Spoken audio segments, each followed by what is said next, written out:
Yes, Massive and crew back once again with another video, and I'm in the process of shipping out Dope 2K 001, and we're going to get the next Kickstarter project up and running shortly. Yeah man, it's going really well. We're trying to figure out all the logistics and put this together, me and the team here, and things are looking really busy.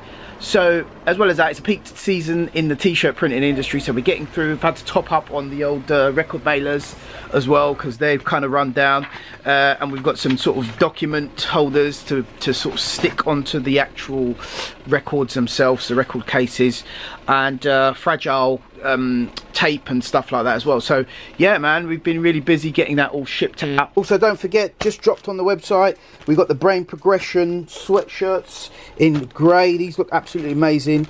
These are printed with our new direct to garment machine. They are made to last and very soft feel.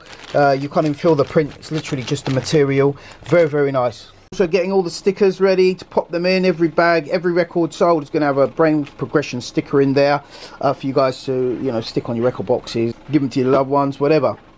Right, so yeah peeps, that's where we're at. Looking forward to getting more releases done. So that's it peeps, take care, God bless, peace.